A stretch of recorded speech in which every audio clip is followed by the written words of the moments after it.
Claro, simples. Hoje o nome de Deus ele é pejorativo. A gente usa o nome de Deus, a gente fala em nome de Deus, mas a gente perdeu o assombro, né?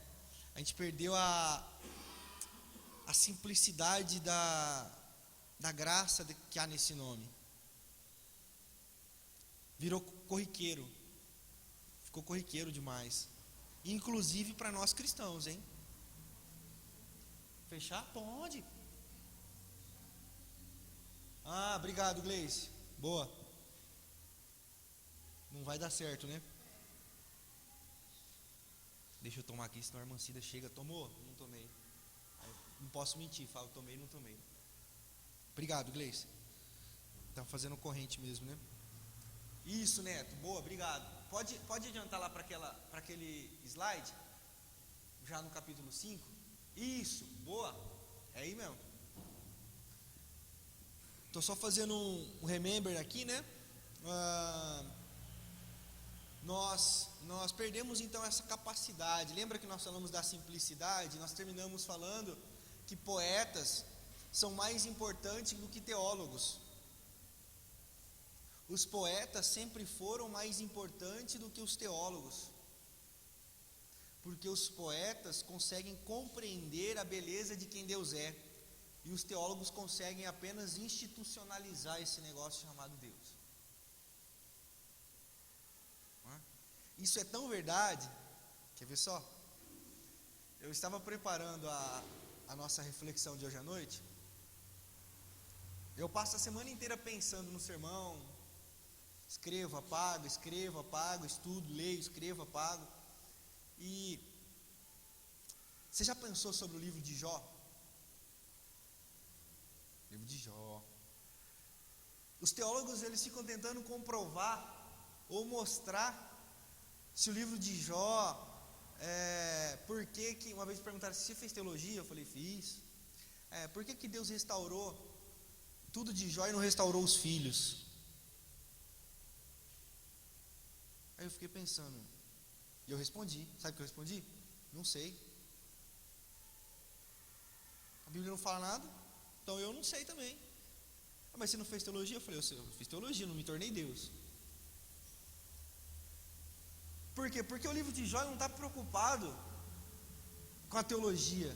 Ele está preocupado e está lá na Bíblia, porque é um livro dentro da classe dos poéticos, é uma poesia. É uma poesia. Na realidade, eu até acredito que é um livro que não é uma história, mas sim uma história sem o H, para inspirar a humanidade. E eu vou falar um pouco disso hoje à noite. Mas por que eu estou dizendo isso?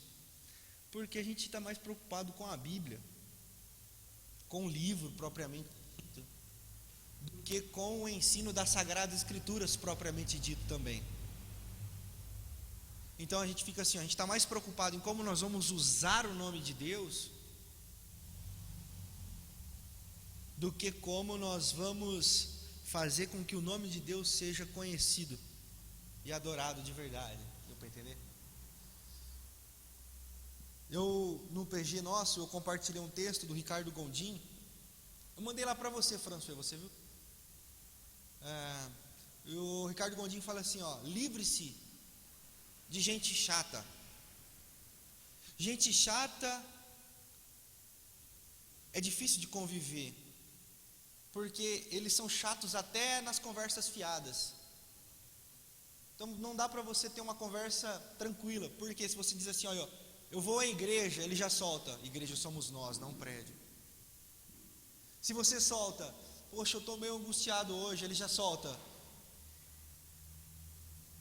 porque ele é o refrigério da nossa alma e blá.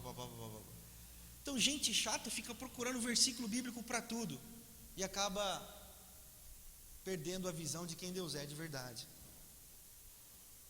O assombro ele está mais condicionado à poesia. O que é poesia?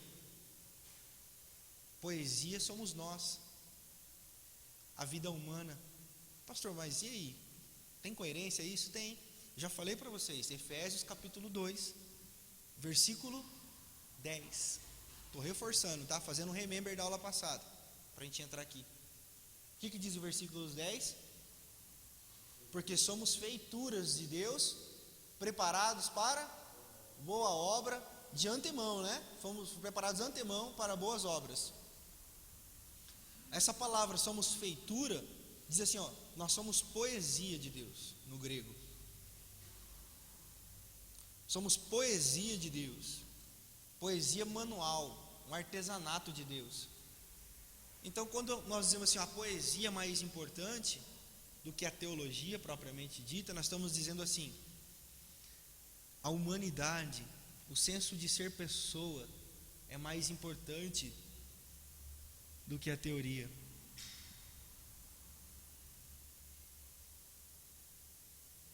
Nem toda base bíblica é bíblico. A pessoa pode te dar uma base bíblica, mas ser incoerente com o ensino das Sagradas Escrituras. Pode acontecer.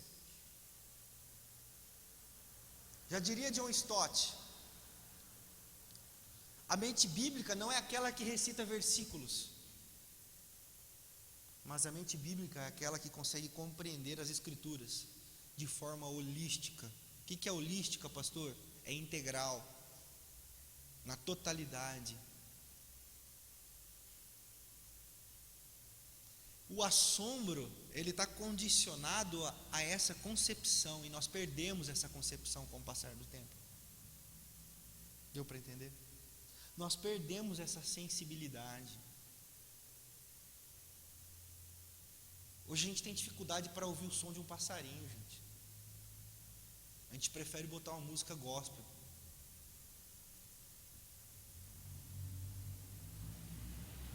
A gente tem dificuldade em contemplar um pôr do sol ou um nascer do sol. A gente prefere ler texto bíblico. A gente tem dificuldade em conversar com as pessoas. A gente prefere ficar sozinho, trancado no quarto, fazendo a prece a Deus. E eu acho que Deus olha e fala assim: caramba, você está aí lendo a sua Bíblia, você está aí sozinho no seu quarto. Aí você dá base bíblica para Deus, né? Porque você fala, não, porque lá em Mateus está escrito que quando eu quiser orar eu tenho que entrar no meu quarto e me trancar sozinho e orar a Deus nos céus que Ele me ouvirá. Aí Deus diz assim, tem base bíblica, mas não é bíblico. Por quê? Porque é incoerente. Deus fez seres relacionados. Deus fez seres para cuidar e amar a natureza. Deus nos fez seres para cuidar dos outros. E nisso aqui implica a espiritualidade e o assombro. Percebe que nenhum dos milagres de Jesus foi feito dentro de um templo? Vocês perceberam isso ou não? Vocês perceberam que os milagres e os ensinos de Jesus têm a ver com o vento, tem a ver com os passarinhos, tem a ver com os lírios no campo, tem a ver com as aves no céu, tem a ver com as ovelhas no campo. Vocês não perceberam isso?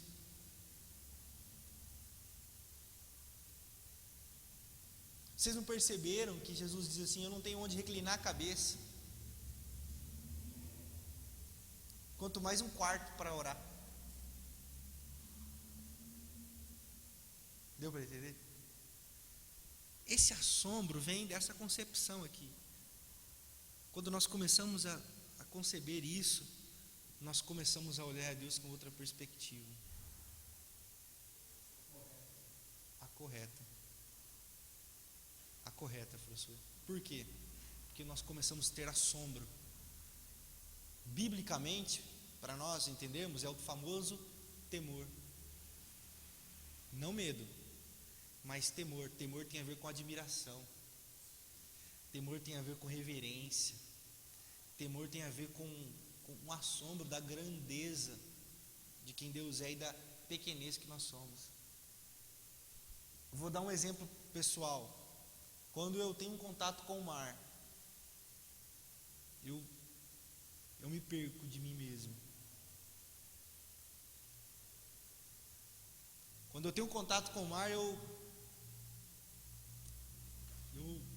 não sei, é outro nível, é outro patamar. Quando eu olho o mar, quando eu ouço as ondas batendo nas pedras, a praia, o vai e vem das ondas, eu começo a olhar aquilo. Eu até acho que se eu fosse das religiões afro, eu brinco com a Fabiana, se eu fosse das religiões afro, acho que eu seria de Iemanjá. Eu amo o mar. É o que me traz inspiração de quem Deus é. Na realidade, a idolatria é isso, né? Você tem um assombro por algo ou alguém e você diz que aquilo é Deus, então você cria um ídolo.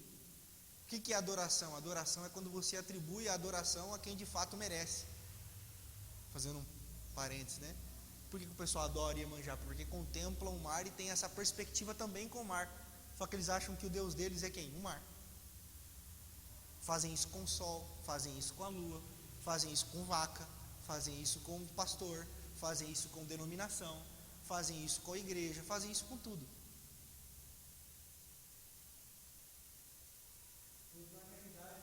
Vocês estão entendendo que tudo isso é para manifestar quem eu sou e vocês voltarem os olhos para mim.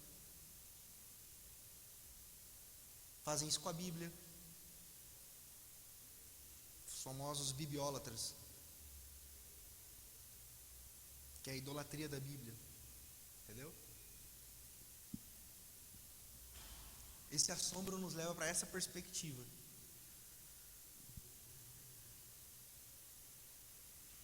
Uma outra perspectiva que nos coloca diante desse assombro é a realidade da morte. Ela é poderosa. Ela é poderosa o bastante para despertar as pessoas para fora da morosidade da vida diária e fazê-las adentrar uma busca ativa pelo sentido da vida. É aquele velho ditado: se você tivesse um mês de vida, você faria o que você faz hoje? Você tem um mês de vida, você faria o que você faz hoje? Viesse um anjo e dissesse: ó, seguinte, hein? 30 dias. Se vira nos 30. Né?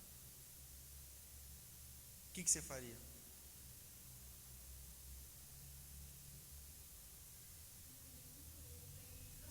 Você ia vender tudo que tem para sair viajando, conhecer os lugares que você queria, não é?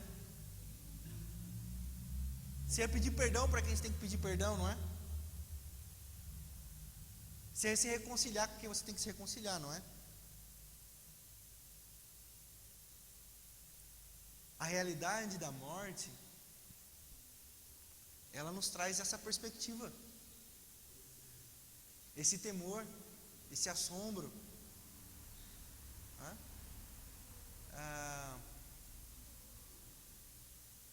E a Bíblia diz que nós respiramos áreas de morte, né? Porque nós deveríamos viver como cada dia se fosse o último.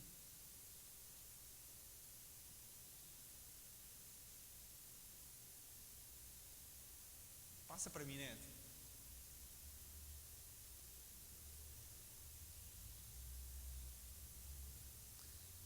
Se eu pudesse viver novamente, aí aqui tem um pequeno texto. Eu teria convidado amigos para jantar. Mesmo que o carpete estivesse manchado e o sofá desbotado, teria sentado no gramado com os meus filhos, sem me preocupar com as manchas da grama. Nunca teria comprado coisa alguma apenas por ser prática, por não estragar com facilidade, ou ser garantido para a vida toda. Quando um filho me beijasse impetuosamente, nunca teria dito depois: agora vá lavar as mãos para jantar. Teria havido mais eu te amo e mais desculpes. Mas, acima de tudo, dada uma nova chance de vida, eu abraçaria cada minuto, olharia para ele de forma realmente vê-lo, vivê-lo e o jamais abrir mão dele.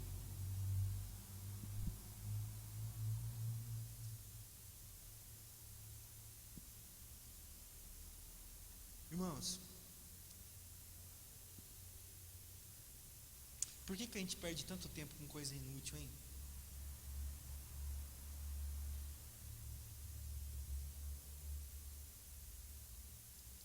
Eu queria convidar você aqui essa manhã a fazer uma reflexão assim, ó. O que eu tenho feito da minha vida? Porque Deus está olhando para a gente lá de cima assim, ó. E pega, ele diz assim, ó, você lê tanta Bíblia aí, você que gosta de ler a Bíblia, né? Então, lê lá João 10, e vê lá, para que eu mandei meu filho? Para que vocês tivessem e vida em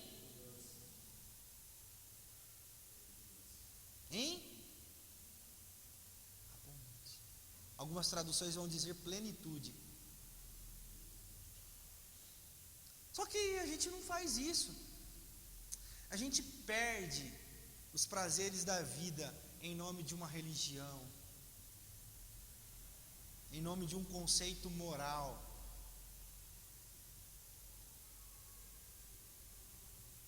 Em nome dos vasos, lembrando do vinho novo, né? Do Deus do vinho. Em nome dos vasos da purificação.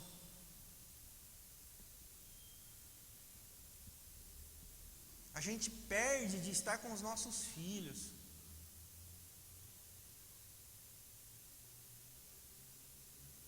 Eu vou dizer uma coisa aqui, hein? Eu vejo, ou já vi, pai e mãe gastando tempo, fazendo cultinho no lar, mas não tem tempo para jogar bola com o filho.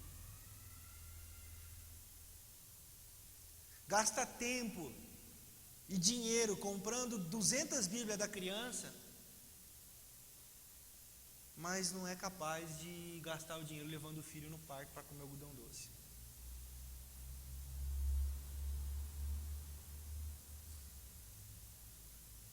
Obrigamos os nossos filhos a vir na escola bíblica,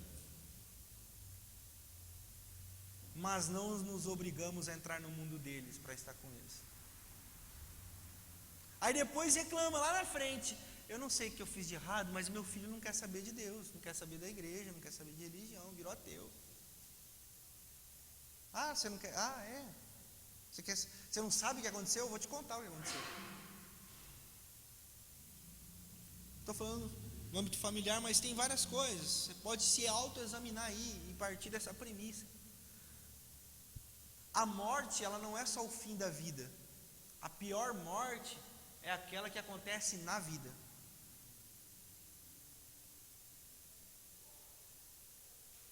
Pessoas estão vivas, mas estão mortas. E não é mortas em delitos e pecados, não, como a gente aprendeu. Ah, porque estava morto, nós teríamos pecado. Que a gente acha que morto é só quem comete pecado. Está drogado, bebendo, fumando, ouvindo música do mundo, cheirando cocaína. Não. Tem um monte de gente morta dentro da igreja e achando que está vivo, hein?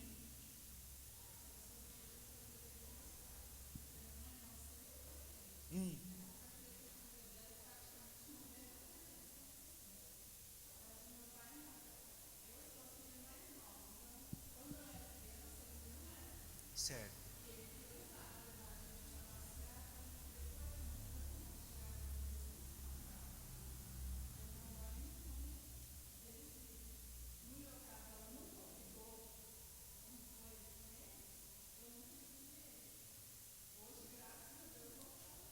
Sim. Entrasse no eixo, passa um período muito difícil. É um exemplo prático, né, daquilo que eu estava dizendo, que acontece com frequência. Não é uma regra absoluta, não estou dizendo de regras absolutas, mas de forma geral. Isso é tão verdade porque as estatísticas dizem 80% dos jovens cristãos que chegam na faculdade abandonam a fé. E as igrejas estão loucas com isso. Ah, o que a gente fez de errado? Ah, o que você fez de errado? Eu atendi um casal, aqui já em Botucatu. Pastor, a minha filha quer ir numa festa da faculdade. Aí eu já, o que tem? Ah, e as amigas delas ela vai estar com todas as amigas, elas vão estar todas juntas, e eu acho que ela não deve ir. Eu falo, por que não, cabeça de guidão? Porque é do mundo, porque bababá, vai ter tudo na festa, e não sei o que lá, e não sei o que lá.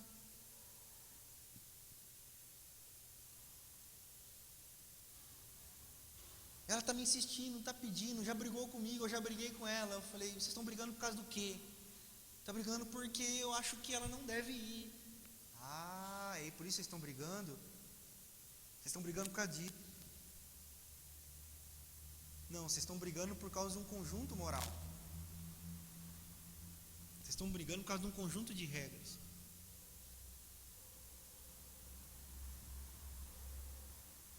Mas ele entendeu.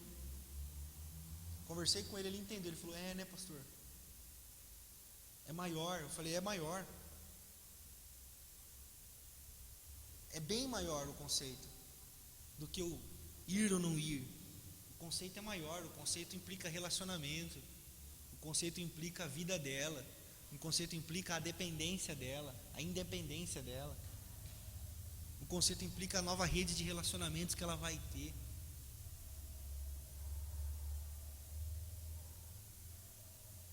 Deu para entender ou não? Na cabeça de muita gente, provavelmente na sua deve estar passando isso, ou não, mas se estiver passando eu já respondo, mas ali é o mundo, ali vai ter tudo de ruim, ali a probabilidade dela se desviar. Uma pergunta que me faziam o que eu aprendi a fazer também me ensinaram, né? Tipo assim, só vai na onde você entende que tem o Espírito Santo.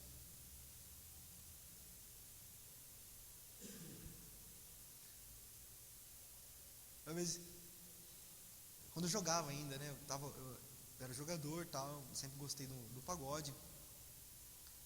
E ia ter um show do pagode, Revelação. Revelação é bom, hein? Aí Revelação não é o da Revelação das Escrituras, Revelação é o grupo de pagode.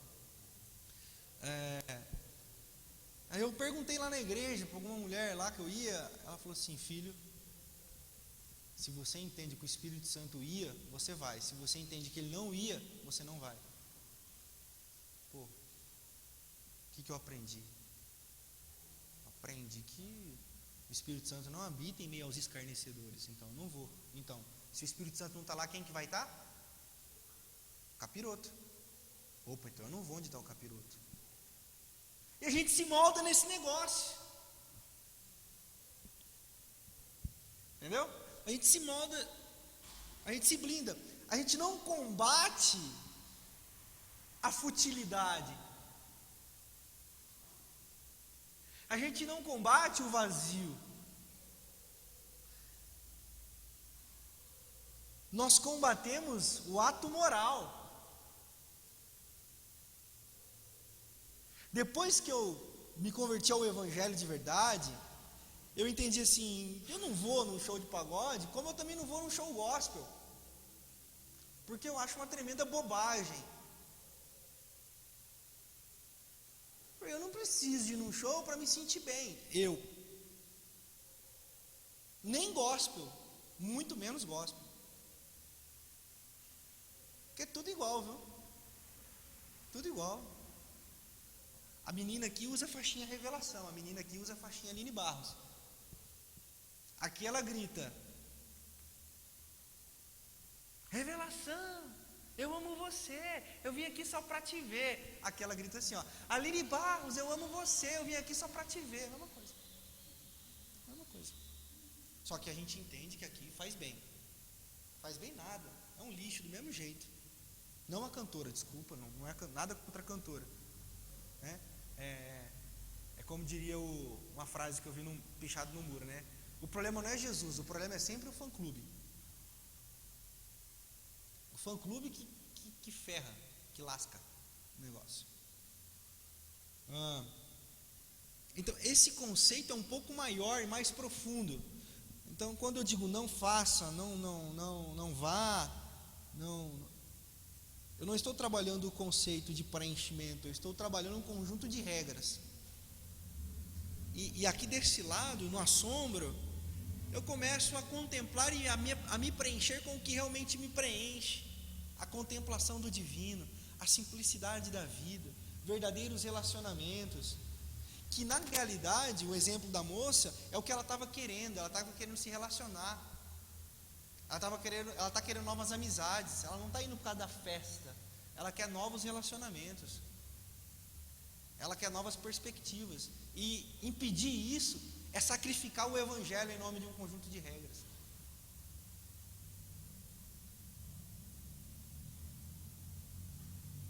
François?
É coerência, né? Sim, eu entendi perfeitamente. E você sabe que esse é um grande risco que a gente assume, né, François, de anunciar isso. Porque vejam, esse evangelho que nós temos ensinado aqui é um evangelho que, assim, eu corro o risco de você não vir mais na igreja. Não corro? Não é? Eu corro o risco de você não mais dar dízimo. Não corro? Corro ou não corro? Ou corro o risco de você pegar e falar assim: quer saber, então eu vou viver minha vida aí, fazendo o bem sem... Exatamente. Mas se você for honesto intelectualmente, você vai entender que isso só faz sentido quando eu me relaciono e quando eu me encontro com pessoas que partilham desse pensamento. E que quando eu encontro pessoas que partilham desse pensamento, me faz tão bem e que me ajuda a fazer o bem também, e isso vira uma rede, né? Vira uma máquina que vai girando.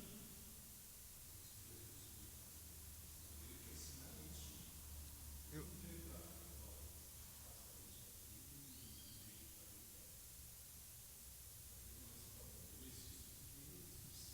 Isso. É. É sempre de lá, sempre de cima para baixo.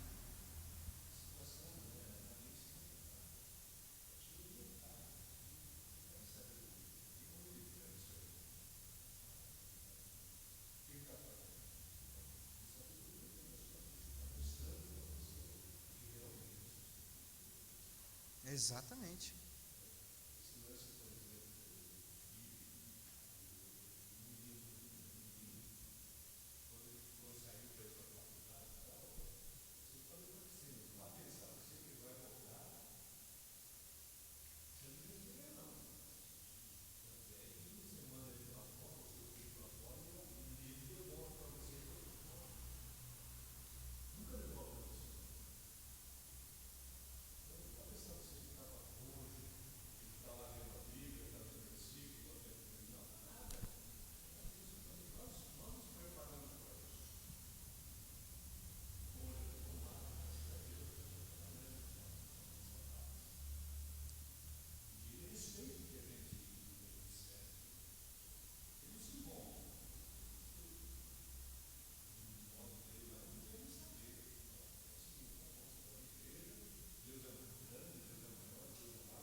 Uhum.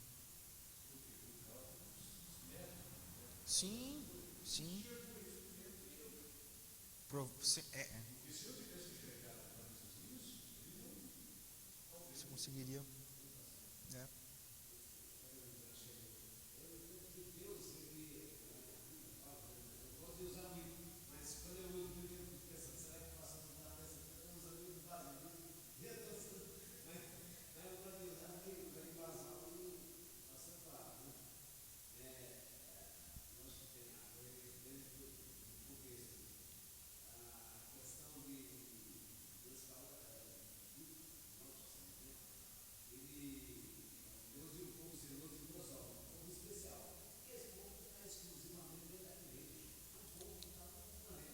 Uhum, claro. Eu acho que não também. A gente não sabe também. Esse é um famoso que eu solto, não sei.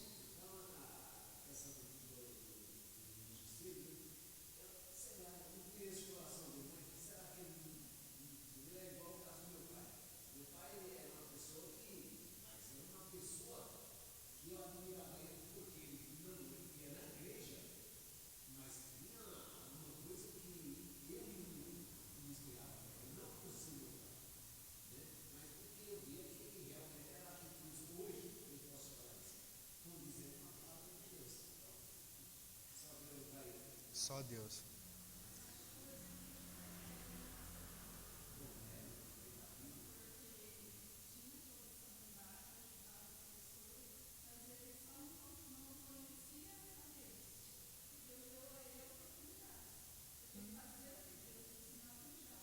Então, exatamente.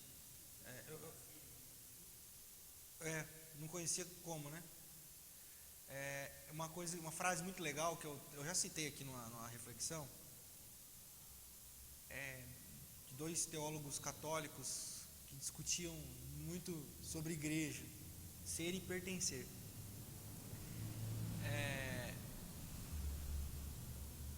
Eu sempre me esqueço do nome de um, eu só lembro do Abelardo. O outro, se eu lembrar, eu falo aqui. Mas um dizia assim: quem não tem a igreja como mãe, não tem Deus como pai. Esse era um pensamento. Aí o outro olhou e falou assim: não, a igreja tem muitos a quem Deus não tem, e Deus tem muitos a quem a igreja não tem. Eu falei: é coerente. Isso aqui é coerente. Mas nós, eu já disse isso aqui outras vezes, nos tornando uma nova igreja católica romana reformada. Porque quem não ora como a gente, quem não reza como a gente, quem não se veste como a gente, quem não pensa como a gente, não é a gente. Isso é coisa de católico.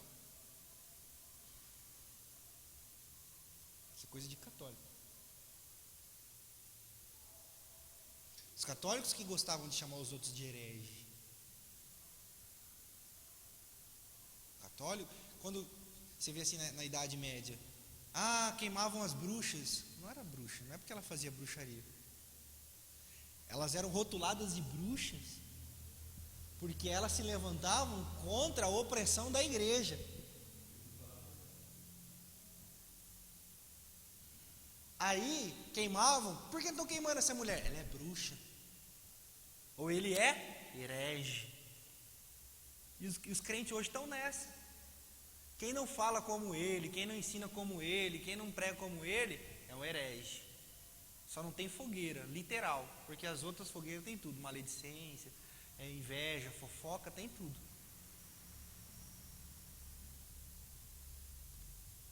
No reino existe esse pensamento, existe esse pensamento, existe esse pensamento, existe aquele.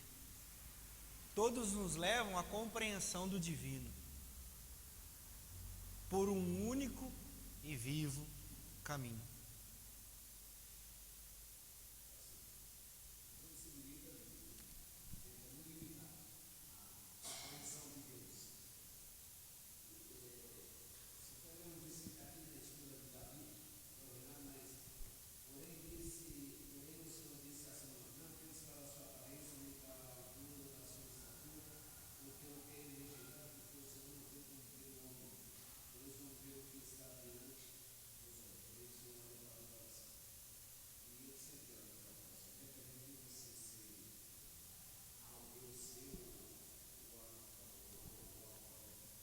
Exatamente. Quer ver, pegando esse gancho aí, falando do aspecto moral, ele salva. Deus não sabia que Davi ia adulterar? Sabia ou não sabia? Deus não sabia que Davi ia colocar Urias na frente da linha de batalha, para que ele morresse, para que ele desse bote na mulher do cara? Não sabia ou não sabia? Ah, sabia. Que Deus é esse?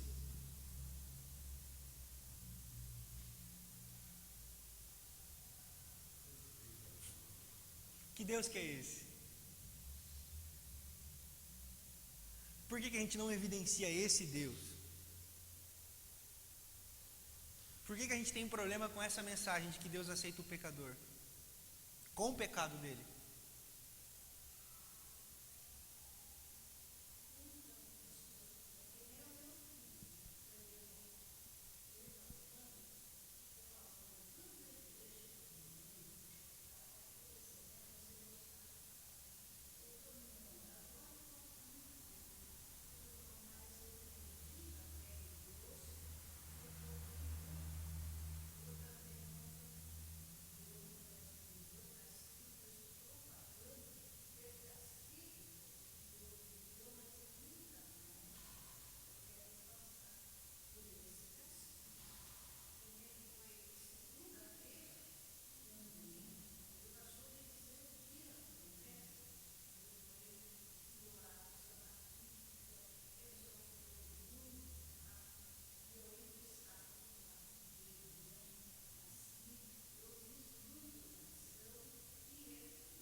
Uhum. É.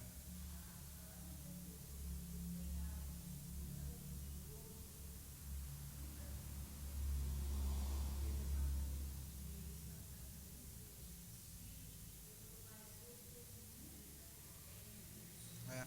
Percebe o conceito? A irmã Cida falou assim: o filho dela, não contente, o cara acelera mais ainda, né? Não contente, ele. Olha o conceito que nós ensinamos. Ele fala isso porque ele foi ensinado, viu? Eu bebi, né? Não pouco, muito. Não muito, muito mesmo. E acabei adquirindo uma hepatite. Para não falar a enfermidade que seja. Aí ele diz: estou pagando. Estou pagando. É um castigo. Ó a concepção. É um castigo.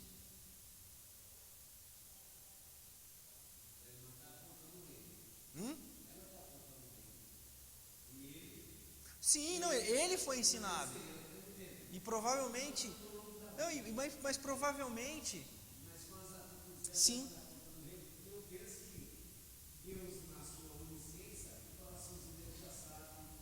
Sim. Eu não sei, eu só estou dizendo, eu quero pegar as palavras dele, Deus está me punindo. Qual o conceito? Entendeu? Exatamente, é nesse sentido. Não tô nem julgando méritos. É só essa palavra que me incomoda ouvi-la. Né? Deus está punindo. Só que muitas igrejas ensinam e gostam de ensinar isso mesmo. Está pagando mesmo. E provavelmente vão fazer disso uma fogueira. Tipo, tá vendo? Ó, desvia pra você ver. Bebe aí pra você ver. Ó, fogueira. Eu tô ilustrando por causa do conceito, deu para entender? Como a gente gosta de fogueira.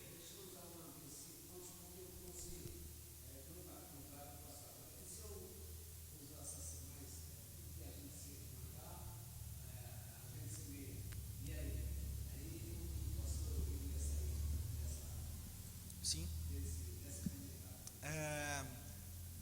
Claro, estou entendendo perfeitamente. Tipo, e agora, né?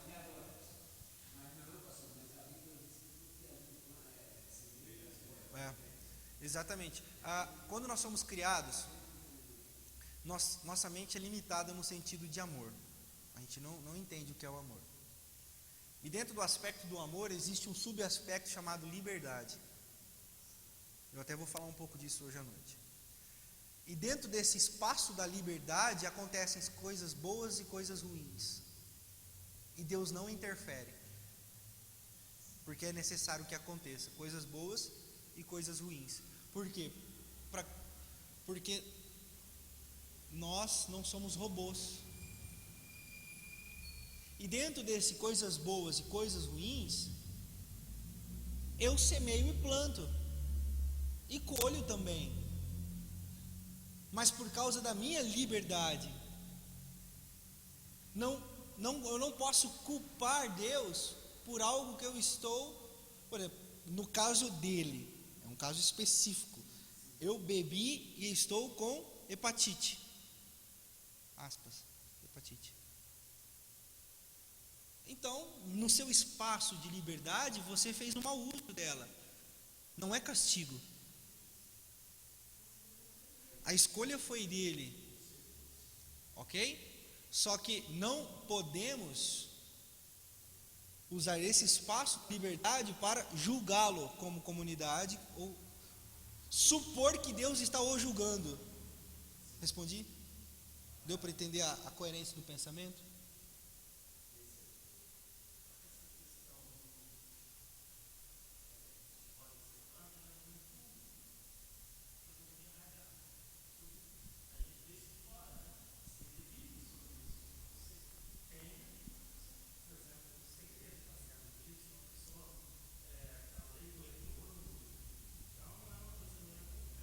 Concordo com você.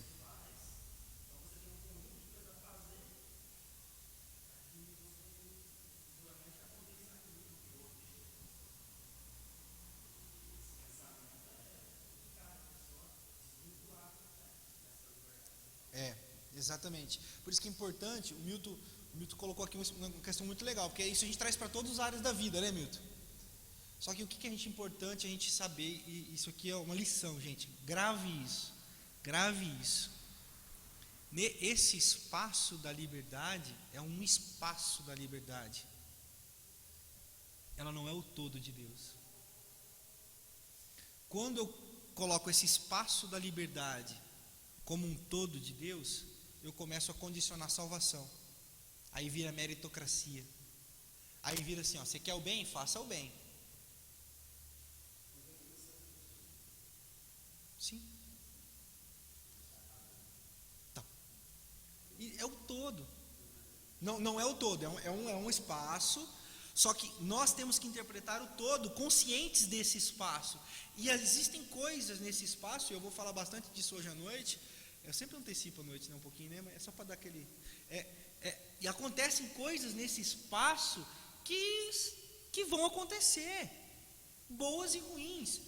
Chove sobre os justos e os injustos. Chove sobre o bom e sobre o mal. É o espaço da liberdade. Só que holisticamente ou integralmente a visão cristã, ela não se resume a esse espaço de liberdade. Por isso, fazer da vida essa regra de plantio e colheita, inquirimos num erro capital, porque condicionamos Deus ao nosso plantar. Aí muda a lógica, aí acaba sendo daqui para lá. Opa, não pode ser daqui para lá, é sempre de lá para cá. O que é daqui para lá? Esse espaço da liberdade, mas ele não é o todo é sempre de lá para cá. E nesse de lá para cá, ele trabalha esses aspectos do espaço da liberdade. É o que eu vou falar hoje à noite. Deus e o sofrimento, por exemplo.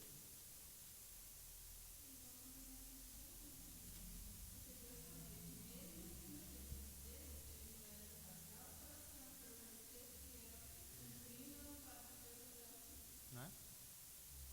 Ok? Ele está acima. Ele está acima. Mas existem coisas nesse espaço da liberdade que vão acontecer. Quer queira ou quer não. Com bons e maus. Com bons e com os maus. Ok? Essa é uma das virtudes da vida cristã coerente. Não sucumbir às inedibilidades da vida. O que é inedibilidade, pastor?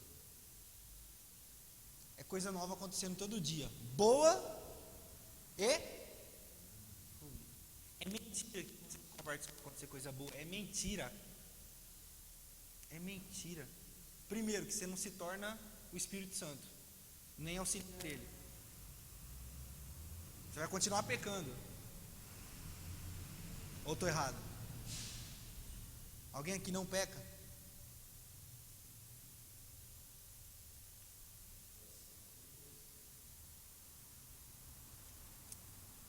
E esse espaço da liberdade nos condiciona a isso, né? Ó, cuidado. Cuidado com os relacionamentos, cuidado com as palavras.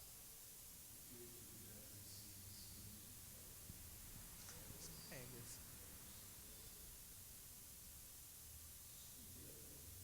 Fórmulas. Fórmulas. Pegue a fórmula e aplique. Entendeu? Por exemplo, problema eu ia falar. Problema com marido e esposa. Né? O que a Bíblia diz? Aí você pega lá, pufa, aplica. Mas aqui eu quero dar uma justificativa aqui. Nós temos que assumir as nossas incoerências.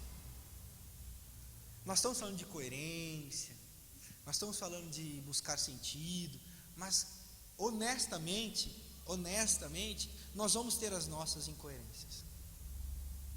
Porque não dá para fugir. Um exemplo,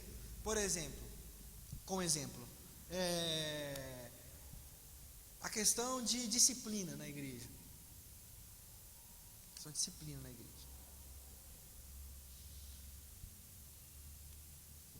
Vou dar um exemplo aqui. Nós vamos aplicar a disciplina no aula. Aplicar a disciplina. Puf. Aí o Milton cometeu a mesma coisa, só que nós aplicamos diferente. Exatamente. Por quê? Porque nós somos incoerentes. E é bom assumir as nossas incoerências. E por quê? Porque o Alan é o Alan, o Milton é o Milton. Porque não há uma regra. Porque aqui nós vamos olhar pessoas. E ele é ele. Ele é ele. Não trabalhamos por regras. Ok? Percebeu a diferença? E quando você trabalha por regras, você desumaniza, né? Porque você olha, você pega e fala assim: o que diz a regra? Diz a regra que papapá. Acabou, meu. Isso é bom para campeonato de futebol. Isso é bom. Por quê? Porque é campeonato de futebol. Isso é bom para sociedade, porque é uma sociedade, mas não é comunidade. Não para a comunidade que se diz do reino. Porque na comunidade do reino são pessoas. Bom para a política, é bom para a justiça de modo geral.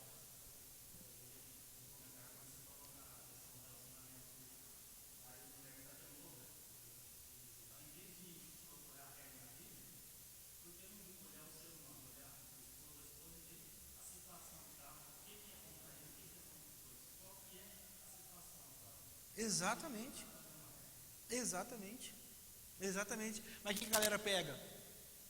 A galera já pega a Bíblia. Aí quando eu digo que usa a Bíblia sem contexto bíblico, sem coerência com as Sagradas Escrituras, pega lá: a mulher tem que ficar calada, respeitar o seu marido, blá. Tá na Bíblia, não tá? Tá. Mas você precisa entender que aquela é uma cultura judaica. Aquilo lá no Oriente Médio. Foi escrito há não sei quantos mil anos atrás. Entendeu? Aí você pega e aplica como uma regra.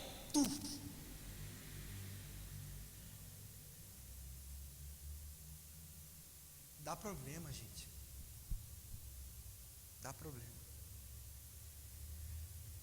Vocês estão conseguindo perceber como a gente está querendo sair desse mundo e cair aqui nesse assombro, nessa simplicidade?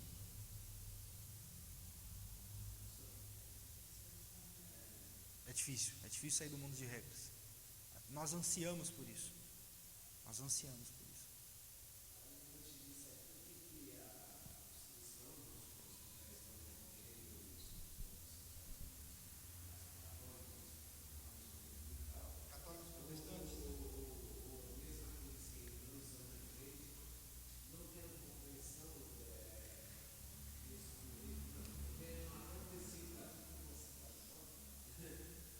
A carta aí, né?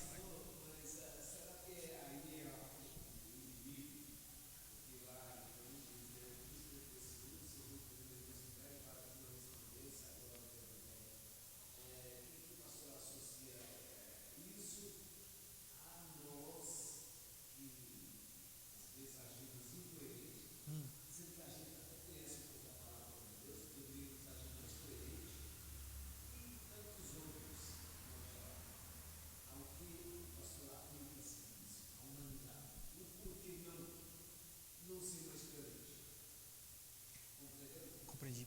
Eu acho que nós temos dois caminhos sempre a seguir.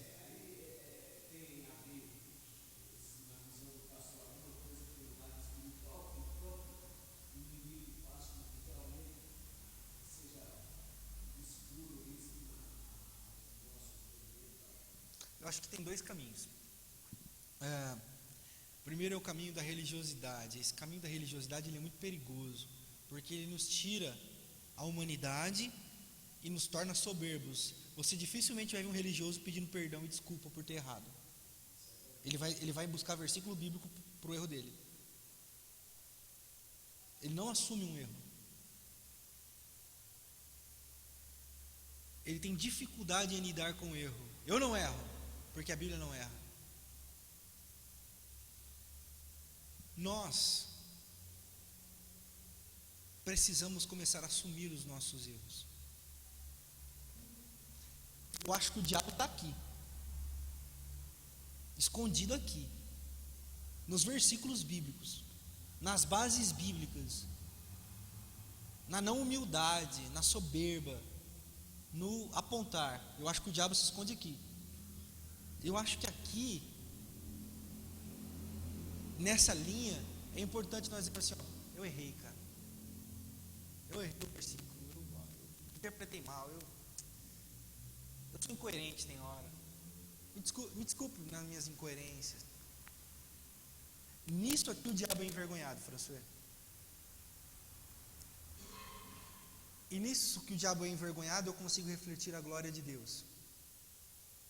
Porque é muito bom quando a gente diz assim, ó, eu errei. Que mancada. Dei uma mancada. E por isso que eu critico tanto o sistema que nós estamos, para promover esse quebrantamento, para criar esse espírito de dizer assim, nós não somos bons não. Para promover esse espírito de, olha, nós erramos sim. Eu encontrei um candidato a prefeito e disse assim, volte para a comunidade, agora lá só estão os errados. E errantes. Como diria o Kid de Abelha, sou errado, sou errante, sempre na estrada, sempre adiante. Distante. Obrigado. Por quê? Porque nisso aqui Deus é glorificado, mas nos nossos erros sim, porque não está escondido. Sim, porque não está obscuro. Sim, porque quem chegar não vai ter nenhuma perspectiva de perfeição. Deu para entender? Eu vejo coerência nas nossas incoerências. Quantas vezes nós já voltamos atrás aqui como igreja, né? Tipo, ó, nós estamos indo para cá, não deu certo, não deu certo, vamos voltar. Ó, não está dando certo isso aqui, vamos voltar, vamos tentar pegar outro caminho aqui. E eu mandei para a liderança, quem é da liderança sabe, ó, nós vamos errar e vamos errar muito. E que erremos bastante, mas com o coração querendo fazer o melhor. Deu para entender a diferença? Não é tipo assim, socar o pé na jaca. É tipo assim, não, eu quero fazer o melhor, mas a gente vai errar, gente. Nós vamos errar. E reconhecer isso é muito bom, professor. Agora aqui, acho que aqui mora o diabo. Aqui o Deus desse século cega o entendimento. Com versículo bíblico e tudo.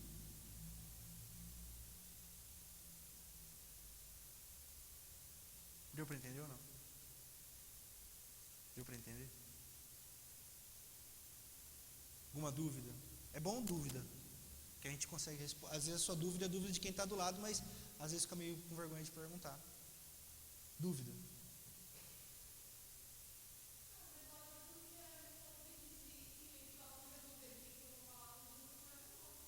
Se quem tentou? Falamos isso no domingo passado. O diabo tentou a Jesus com base bíblica. Não foi? Só que ele veio com um versículo. Jesus falou assim: não, mas no contexto geral não é isso que está dizendo. Não, mas é bíblico. É bíblico. Tem fundamento.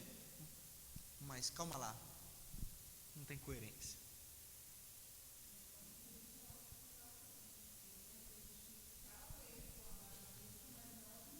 Não admite. Quem erra é sempre os outros. Quem erra é sempre os outros. Que característica difícil de mudar, não é mesmo? Esses são um dos impeditivos de contemplarmos a simplicidade da vida.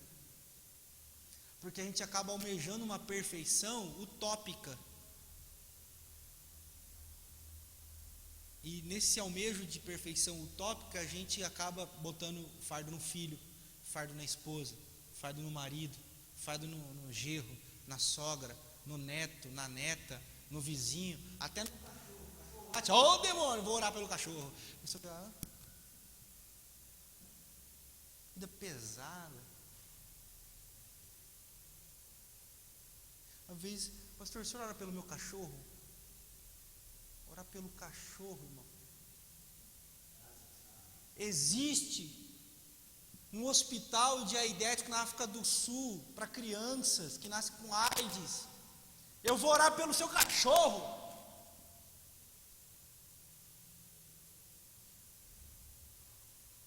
Você acha que Deus está preocupado com o seu cachorro?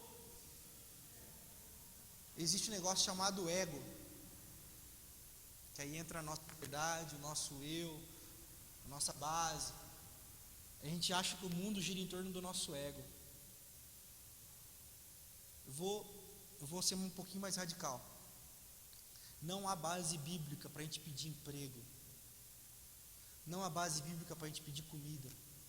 Não há base bíblica para a gente pedir roupa. Não há base bíblica nenhuma para a gente pedir bem material nenhum. Nenhuma. Porque se você pegar o texto de Mateus, quando Jesus ensina a orar, ele fala assim: são os pagãos que se preocupam com essas coisas. Você provavelmente já ouviu pregação sobre a bater e bater, pedir se dar-se-vos a viúva que importunou o juiz. Só que se você continuar lendo o texto, Jesus fala assim: ó, se vocês que são maus sabem dar coisas boas aos filhos de vocês, quanto mais o vosso Pai que está nos céus. Se vocês pedirem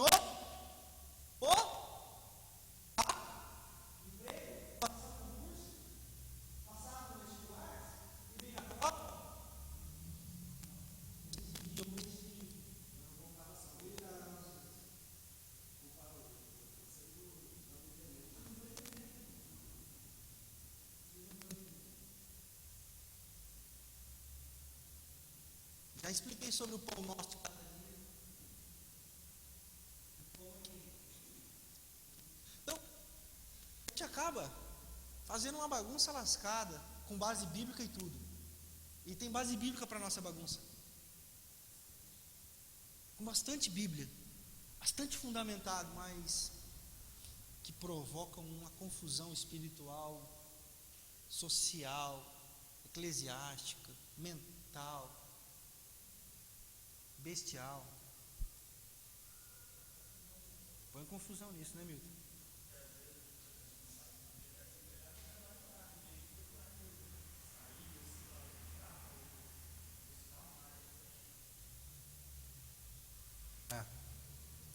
Falar um pouquinho sobre isso outra noite também, o sofrimento.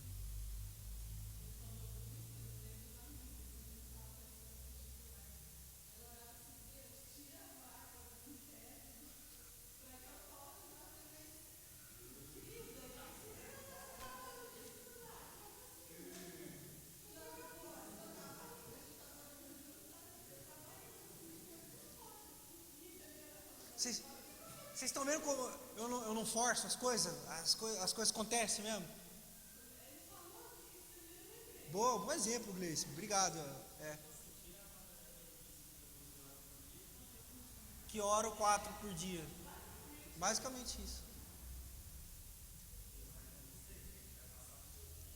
Percebe o espaço da liberdade? Coisas boas acontecem, coisas não acontecem. Você estudou, você vai passar. Você não estudou, não adianta, porque há coisas que acontecem no espaço da liberdade. Já diria Dom Helder Câmara, assim, crente em delinquente se prolifera nesse país, né? E a gente vai produzindo esse tipo de pensamento. Isso vai se enraigando, gente, de tal forma que é muito difícil tirar. Que é muito difícil mexer. Conceitos que se tornam bases de uma vida toda. E que para você falar assim, não era isso que eu aprendi, ou não é isso que eu aprendi. Que a gente aprende que a gente tem que orar por tudo, não é? E que a gente pode orar o que a gente quiser, né? Não aprendemos assim? De um pastor, assim, eu falo para meus filhos, eles me pedem para viajar, me pedem para ir na praia, eu falo, ora. Por isso que eu brinquei domingo passado, né? Estava chovendo, aí meus meninos, pai, vai ter aulinha? Eu falei, não vai, ora aí para ver se para a chuva, porque senão não dá para subir. Eu falei, lógico que eu não vou falar isso, porque eu não ensino meus filhos assim. Eu vou orar para que a minha vontade aconteça. Eu vou orar para que aquilo que eu quero que aconteça, aconteça. Mas é aquele senso do ego, né? Você sabe, egocêntrico, o que significa egocêntrico? Ego, eu, pessoal, minha vontade. Cêntrico, aquilo que está no centro. Então a minha vontade no centro.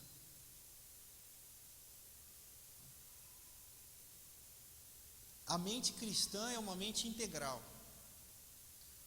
Quando nós nos convertemos, literalmente, verdadeiramente, nós somos integrados ao senso de humanidade.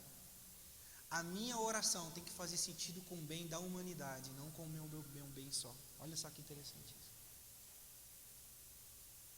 Então, ao invés de você orar para Deus dar um celular novo, porque o seu não entra na internet, ore pelas 10 mulheres que são estupradas e abusadas no Brasil.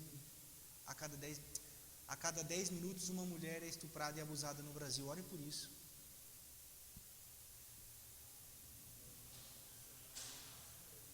Ao invés de orar pelo celular novo, faz hora extra.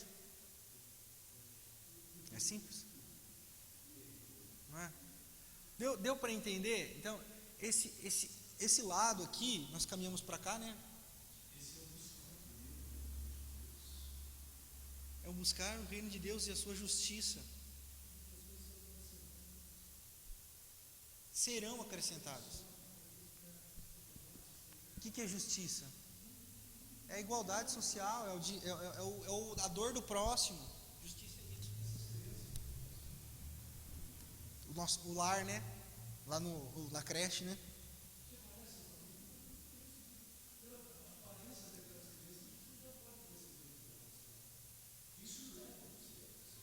Exatamente. Exatamente.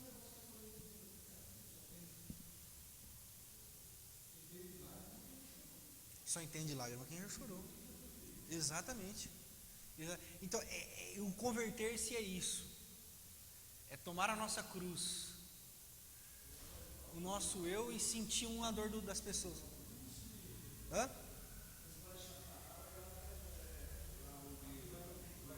É pra lá do Chaparral, né, Marcão? Pra lá do Chaparral, né?